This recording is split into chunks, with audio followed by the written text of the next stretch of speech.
Thank you. The question is that the motion be agreed to.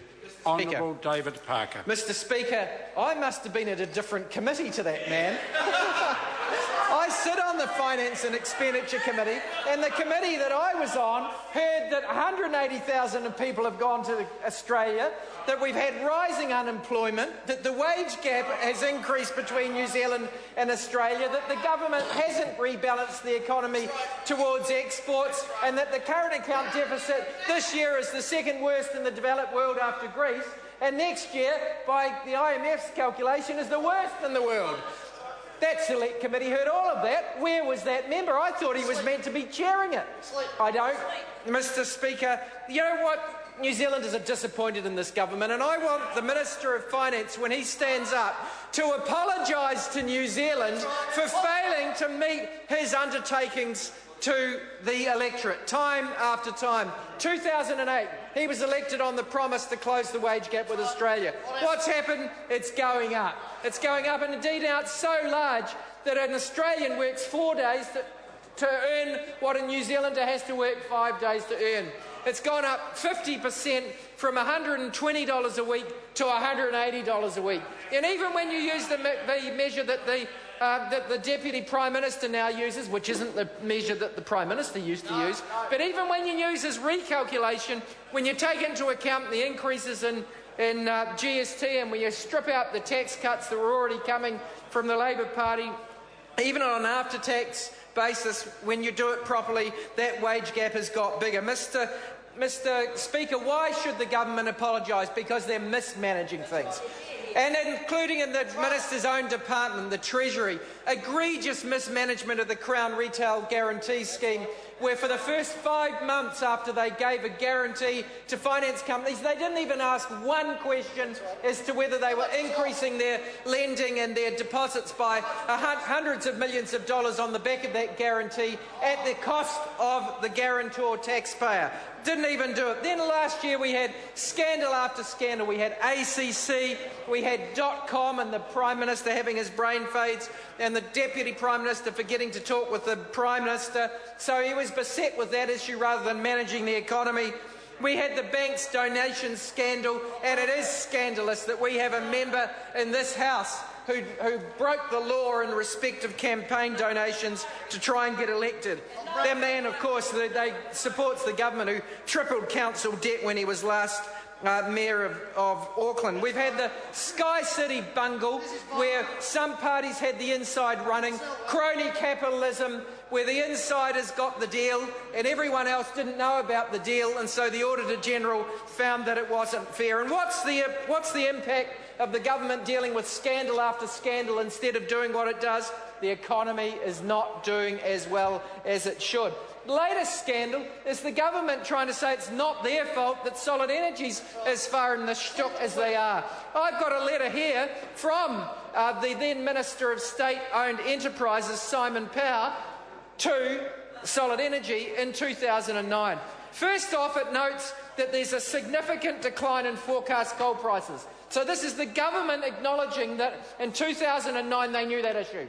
2009. Then it's saying, and I quote, "I would like to see all SOEs increase their gearing from current levels." So they wanted them to borrow more. We heard in question time at that time of government debt, I can't remember whether it was $12 million or $15 million. They had debt of $12 or $15 million. And in the period after that, at the request of the government, they borrowed an extra $300 million. $300 million, Mr. Peters. An astounding amount. With the approval of the government, knowing that the coal price was going down, putting some money into things like lignite that we had the Prime Minister and the Deputy Prime Minister. They were actually took the photo op. Photo op. That's after Jerry Brownlee was elected saying sexy coal in that pre-election video, pushing them into further developments despite the decreasing price of coal.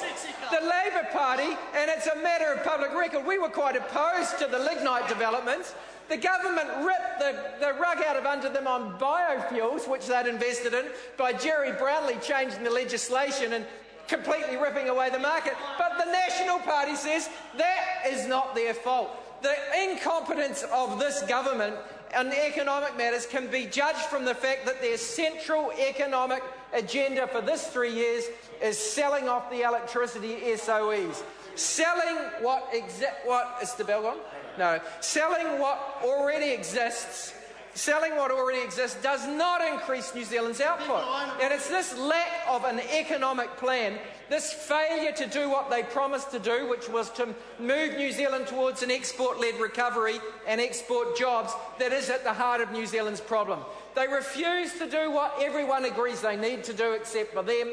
We need a capital gains tax to encourage people to invest in our productive enterprises rather than in speculative land banking or whatever is happening in Auckland. We need people to be saving more through a universal KiwiSaver scheme. That would grow the economy, but no, National won't do that. We need to change monetary policy. A good article, I thought, this today by Colin James in his syndicated article, saying that, look, you know, it's time for the government to wake up and realise that the rest of the world's intervening for the benefit of their exporters, and New Zealand should be too. But no, the National Party has got themselves into a corner on everything. They're left doing little things that some of them are good. Actually, most of them are Labour Party policy. You know, we've got them coming out in the coming budget with something that other parties in this parliament agree with, like a warrant of fitness for rental houses. They're actually now saying they're going to do something with government procurement. Too little, too late, absolutely inconsistent with what they've done in respect of closing hillside workshops and their other refusals to support local manufacturers and local IT providers. But nonetheless, you know, adopting at least a small part of Labour Party policy. They're adopting loan-to-valuation ratios after they said that that was just silly. That was just silly a year ago. They said it. In fact, that the sorts of things that are now being done were described by Stephen Joyce as voodoo economics. Of course, he's Mr. Fix-It, if you pronounce it like Simon Bridges would probably describe it, because what's he done to UFB? Ultra-fast broadband. 3,000 connections 4 years into his period in office, and we've got 3,000 connections. We've got them trying to rewrite the regulatory framework. We've got them taking money off poor people in poor suburbs to line the pockets of the shareholders of that company that's not doing as it ought to. And is the government enforcing that contract? No. Mr. Speaker, I want an apology from the Minister of Finance for not meeting the undertakings that he gave to this country when in advance of the 2008 election. Why is it that we keep having downgraded forecasts of growth? Mr. Speaker, and we now know from today, we got a letter at FEC that the Treasury admits that a third of all growth, modest though it is coming out of the Christchurch rebuild. They claim that's a problem, and yet it's a third of all growth. That's only the first round effect. The Treasury wouldn't tell us what the second round effect was. Mr. Speaker, this government is failing in its economic duties. Honourable Bill English. Mr. Speaker, well, I think Labor are learning that until they do a